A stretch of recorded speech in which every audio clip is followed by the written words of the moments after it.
Okay, thank you for everyone to be joining us today. I would first like to thank the Rav for allowing me to present this shiur and possibly a series of shiurim on the Shabbat, and especially focusing on the conceptual aspects of what makes the melachot and how they apply to one another.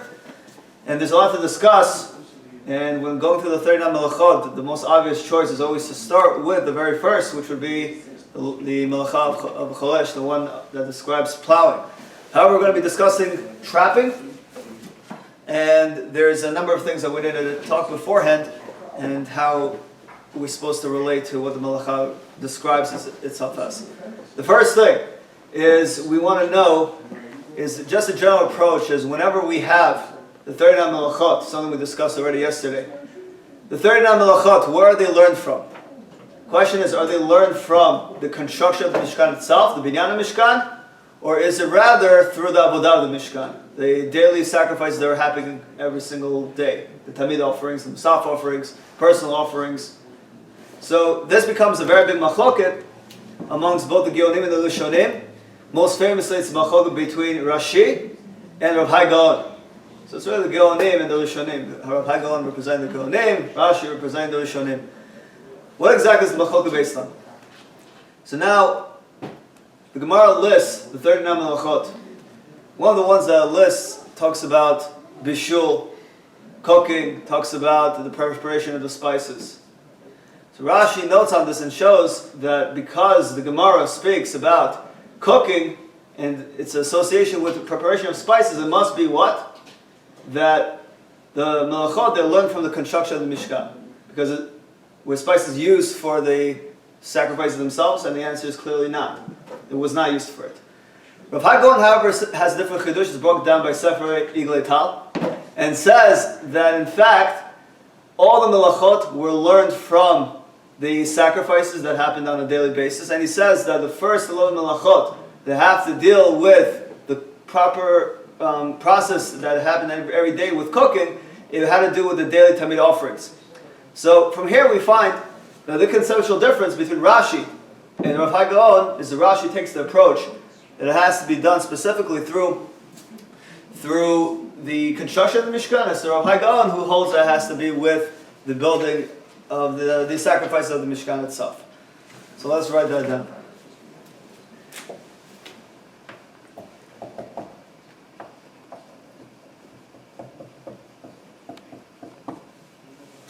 Rashi holds again, it's learned through the construction of the Mishkan, which is the binyan, as opposed to Rav Hai Gaon, who holds that it's learned through the korbanot, the sacrifices. Each one bring their own rayot. And of course, this is a machloket that doesn't only apply to these two Rishonim or Achronim, but rather it's found through many Rishonim as well. And there's quite a bit of a discussion. So how does it relate to our melacha of trapping? Where is trapping learned from? That's the big question. So now, to figure it out, of course, we go to the Mishnah. The Mishnah lists the 39 melachot. And what is the one that deals with trapping? It's called Hatzat Tzvi. If one were to trap a deer. So Rashi on this notes instinctively and immediately that trapping a deer is not only specific to a deer. Meaning that if one were to trap any other animal, it's not like he would be patur, but it's just a general term of saying things. And he said, Rashi says that all laws of trapping are learned from the tachash animal. And exactly what is the tachash animal? Anyone want to take a try? What is the tachash that Rashi is referring to? Koi? What's the tachash? No? You said it yesterday. The rainbow colored animal? Right. What was specifically special about the rainbow colored animal? It existed one time. Existed one time. Where did it come from? Shabbat. Where did it go to? Okay, so now this clearly becomes somewhat of an issue for us, and we have to question why exactly Rashi holds it specifically referring to that type of animal. Let's think. What other animals were used for the construction of the Mishkan? The snail, or the thing that... What else would they use? That worm that cracked everything? Okay, well that was the shamir. What else they used? The chilazon for the chelet. What else they used? That feature. Anything else? Think about goats and rams. Well, they used goat and ram skin as well for the Mishkan, for the various curtains that they had on top. So now, let's think of it like this. Those types of animals, where do they even come from? Were they livestock, or were they had to be captured? Livestock. They were livestock, meaning that since they were already there, we cannot learn those types of animals for construction Mishkan. We have to learn only something that was considered a wild animal that physically needed to be trapped. However, what animals were there? They were in the middle of the desert. There was only one animal that had to be trapped. Rashi tells us it was a tachash. How about the chilazon with chelet? Can we learn from chelet? Let's think. Where's chelet found? The sea. It's found in the sea. Where were they? Desert. In the desert. However, did they use chelet? Yes. Right. What's the most famous case of chelet in the Torah? Korah. Korach, right? Korach, coming with his full tchelet tzitzit, and the whole talit was made out of that. They clearly had it. The problem was that it wasn't captured. It was already possessed when they lived in Egypt. That's the Peter Moshe Rishonim. That it was already contained way before that. So Rashi, the only logical thing that makes sense is to quote the idea of tachash, and that's the only one that was used. Now, regarding what exactly is the, how should I say it? What categories or what are the qualifications or what criteria is necessary for a person to be over midoraita on trapping an animal, for tzeidah, as we call it? So there are two of them. Okay, there are two of them.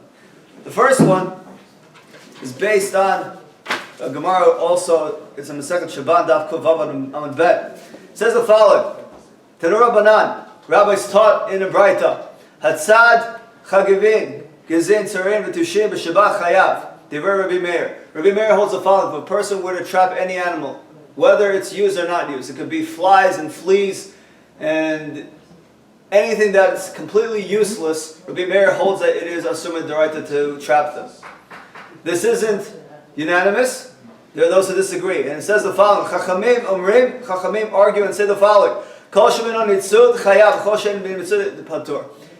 If the animal is generally trapped, if it's something that's generally trapped, it's going to be chayav mid'oraita. If it's not generally trapped, something that one would not go out of their way to trap, it's going to be asur mid'rabanan. So the rule is when it says patur, it's patur aval asur. Even though a person is not chayav karet, he's not chayav for any other punishment, nonetheless it's still asur mid'rabanan. So we have the following distinction. Chachamim say, and we really follow the Chachamim in this, when it's Yeched v'Rabim, Halacha Karabim, Halacha follows the rabbis, and they say the following: Min al tzad, meaning that if it's a type of species which is generally trapped and captured, this is going to be asur mid'oraita. Asur mid'oraita. However, if it's she'eno mino tzad, if it's not generally trapped, something that one would not go out of their way to do so, it's only mid'rabanan.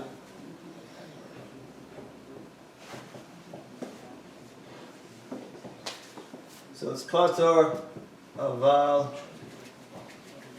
asur. Okay, that's the first criteria. The second is what Rashi already told us. The previous Rashi who said they captured the tachash for what purpose? For what purpose? It was already implied in his words. He said we needed it for its Construction. orotehen, for its skins. For its skins. Meaning that the only reason that you're trapping the animal is to use the animal itself. That's the second criteria. Okay? Criteria number 2. This is criteria number 1. Number 2 is the following.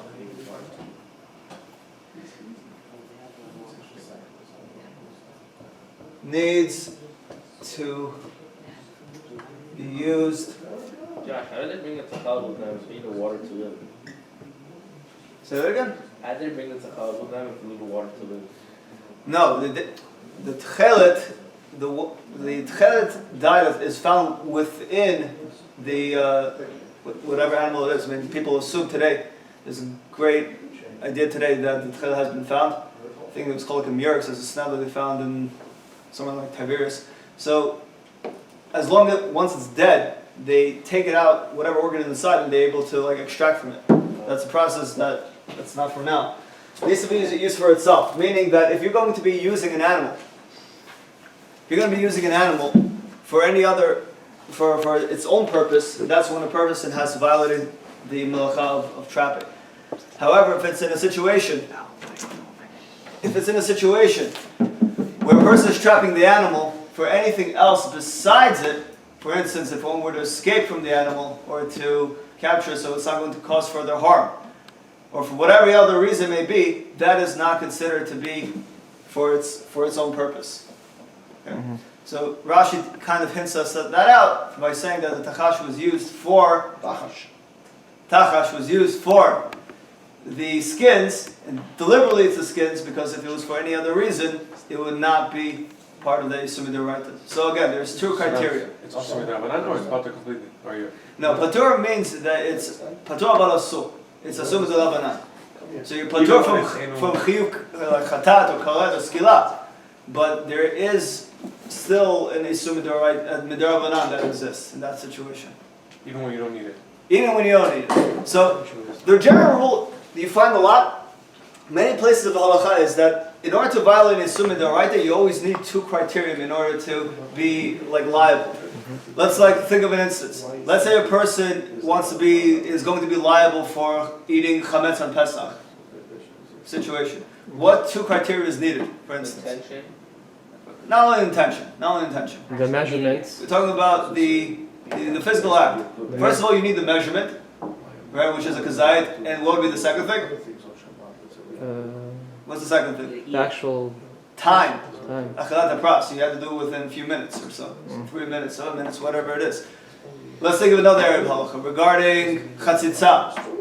Let's say for toveling, or toveling a person, or if it's the dayim, or if it's for kelim. What are the two requirements for something to be considered chatzitza, and therefore it's going to be puzzle the tefillah? So the first requirement is that it has to take up the majority of the surface area, ruba. The second one, it has to be that you're makbid on it. Well, majority of The surface area. What does that mean? So let's say it's like something that's on a plate, right? So like midoraita, it would be an issue if two things are found. Number one, it takes a majority. Number two, it's going to be something that you're makbid that you don't want to be there. But if one of those conditions are found not to be there, so if it's like minority, or if you're not makbid, right, but it's a majority, so it's only Yisur Midorabanan.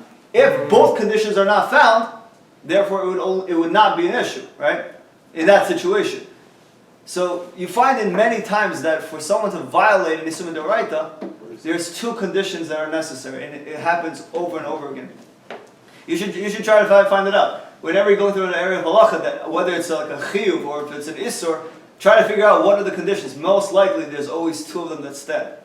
It's something that's very common. And only when one condition is present, that would be an Yisur Midorabanan. And here we clearly see that being the case. Two of them is minot tzad, meaning that it's the species that's generally captured. The second is that it needs to be used for itself, and not for any extraneous reason. So if one of them is missing, so let's say the species is not generally captured, but I'm still using it for itself. Or let's say it's a species that is generally captured, but I'm not doing it for the sake of trapping it for its own usage, that would only be a Yisur Midorabanan, because not all of the conditions are found. So that's just a general discussion. Tomorrow we'll continue with this, and then